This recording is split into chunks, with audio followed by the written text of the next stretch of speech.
Riders, welcome back to Sam's Bikes, where you know we only talk e-bikes. And today we are looking at the top 10 Enduro electric mountain bikes for 2025.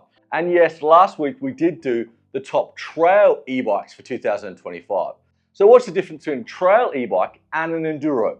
Well, in my book, in 2025, any e-bike with more than 155 mils of rear travel is considered an Enduro bike. And anything less than 155 of rear travel is a trail bike. Quite simple. And also, any full-powered e-bike has to have at least 85 newtons of torque and at least a 600 watt-hour battery. Anything less than that, so a smaller battery or less powered motor, would be considered a super light or mid-power e-bike in the either Enduro or trail category.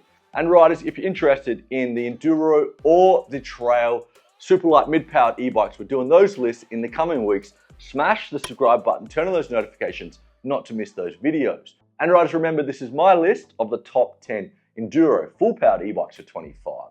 If your bike hasn't made the list, I'd love to know what your favorite e-bike is right now. Put it in the comments. And also, riders, stay until the end because I'm going to let you know which is my favorite Enduro e-bike for 2025. Now, onto the bikes. And number one, the Orbea Wild. Rolling on 29 wheels, or it is mullet compatible, and you can order that off the website. 170 of travel up front and 170 in the rear. Bosch Gen 5 motor, and you can have the battery options of a 600 or a 750, and you can get the 250 watt-hour range extender. Weight coming in from 22 kilos, available in 4 sizes, prices coming in from 6,499 euros. So why did the Orbea Wild make the list? Well, I love that Orbea allow you to customize the bike fully on their website. I'm also loving that it's now mullet compatible, and you can order it as a mullet or a full 29 on the website. Also loving they've gone 170, 170. Overall, it's a great looking bike. It's a little bit disappointing that they've only allowed you to spec the 750, not the new 800 watt-hour battery, which is more power and lighter. But overall, great looking bike. Number two, the Crestline S180. Rolling on 29 wheels or mullets. You've got 180 of travel up front and 160 or 180 in the rear. You've got the new Bosch Gen 5 motor. You have battery options of a 600, 800, and you can get the 250 watt-hour range extender. Weight coming in from 21.75 kilos, available in 3 sizes, and prices starting from $6,499 US for the frame kit, and for the complete bike, $9,999 US. So why did the Crestline make the list? Well, I just love it. I love it. It's a proper big bike. 180, 180, or you can go 160 at the back. You go 29s or mullet. I love how changeable and customizable this bike is. I'm also loving that you can get a frame kit only, which is great. And I absolutely love that Crestline is rider owned, and Troyden, the owner, can absolutely shred. And riders, maybe I'm getting on a Crestline this year, fingers crossed. And before we crack on with the next bike, a massive shout out to our longest sponsor at Sam's Bikes. Without Shorby Tyres, Sam's Bikes does not exist, full stop.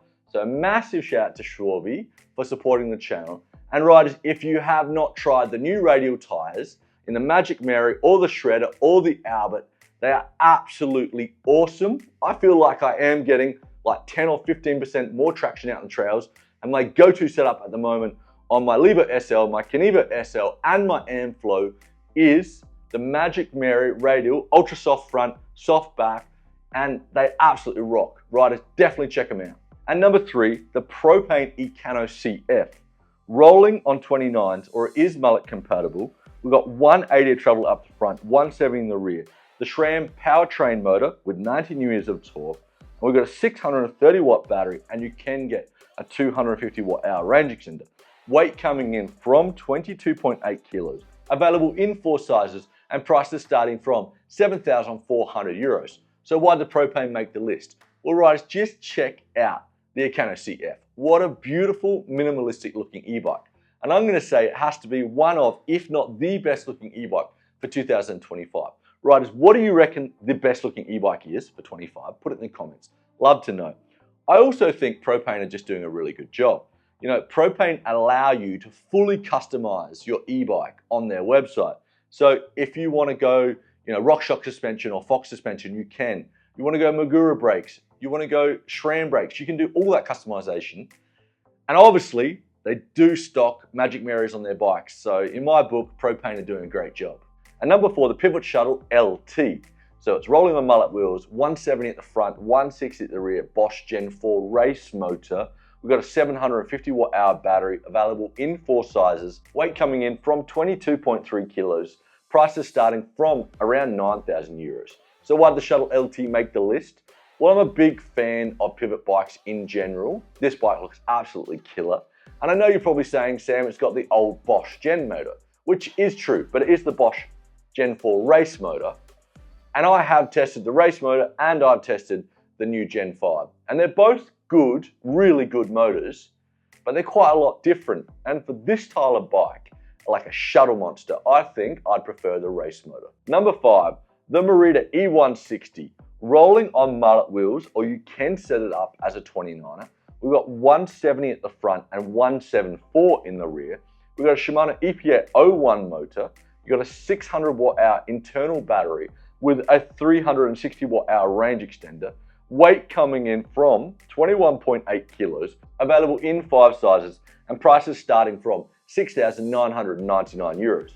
So why did the E160 make the list? Well, if you're a fan of the channel, you would know I've absolutely loved the E160 Gen 1, 2, and 3, and now I believe this is Gen 4. I'm loving this even better. So it's gone 174 rear travel, so it's a big bike now. It does make me laugh that Merida haven't really changed the name to 170, which would make more sense.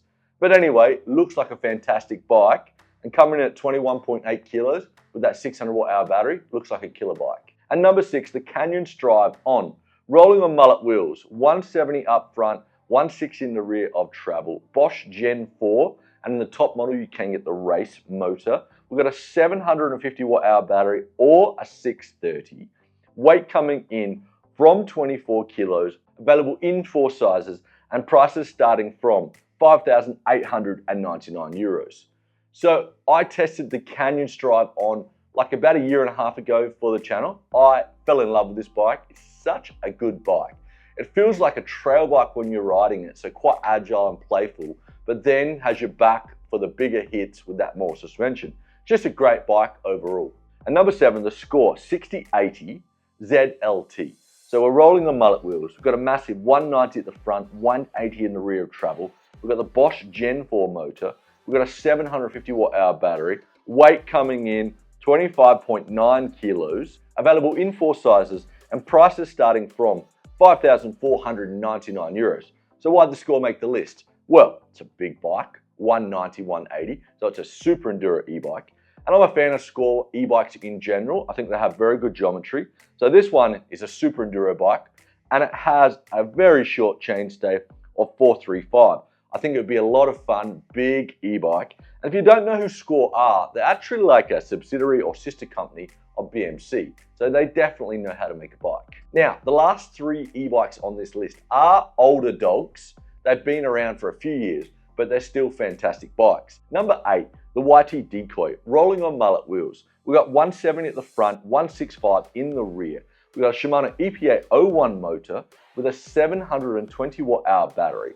Weight coming in from 23.7 kilos. Available in 4 sizes, and right now it's on sale starting from 3,799 euros. So why did the Decoy make the list? I just think it is really good value right now. So if you're a fan of the channel, you would know I started the channel with my Yeti Decoy like 4 years ago. So it was my first e-bike. That frame has not changed. They have upgraded the battery from a 540 to a 720.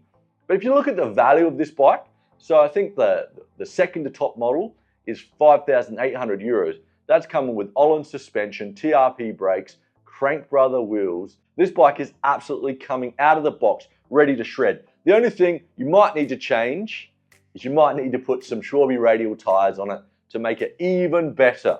And number 9, the Yeti 160E. So it's rolling on 29 wheels. We got 170 at the front and 160 in the rear. Shimano EPA-01 motor, a 630 watt hour battery, weight coming in from 23 kilos, available in 4 sizes, and prices starting from between 7,000 and 8,000 euros. So why did the Yeti make the list? Well, I've always been a fan of the 160E. Looks like a fantastic e-bike. I love the suspension and how it sort of ramps up at that last sort of bottom out. Really good for heavier e-bikes. I would love to see a bigger battery or a range extender added in the future. And lucky last, number 10, the Santa Cruz Bullet. So it's rolling on mullet wheels. We've got 170 at the front and 170 in the rear. Shimano EPA 01 motor with a 630 watt-hour battery, weight coming in from 21.2 kilos, available in 4 sizes, and prices starting from 7,000 euros. So why did the Bullet make the list? Well, I'm a big fan of Santa Cruz bikes. I think they make great bikes. It's also got 170 mils of rear travel with that VPP suspension, but the same as the Yeti, I'd love to see a bigger battery or a range extender added in the future.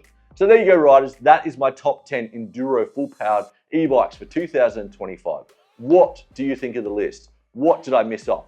What is your favorite full-powered e-bike, Enduro e-bike for 2025? I'd love to know. Put it in the comments. And as promised, if I was going to buy one Enduro bike this year, what would it be? Well, riders, that is really hard to say. Every bike on this list is absolutely killer.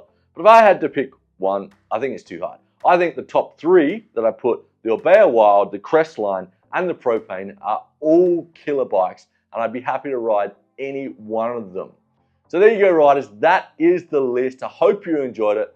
And like always, if you have any questions on any electric mountain bike in this list, or in the trail category, or any e-bike at all, hit me up in the comments. I love to help. And like always, you stay safe out there. We're going to see you soon.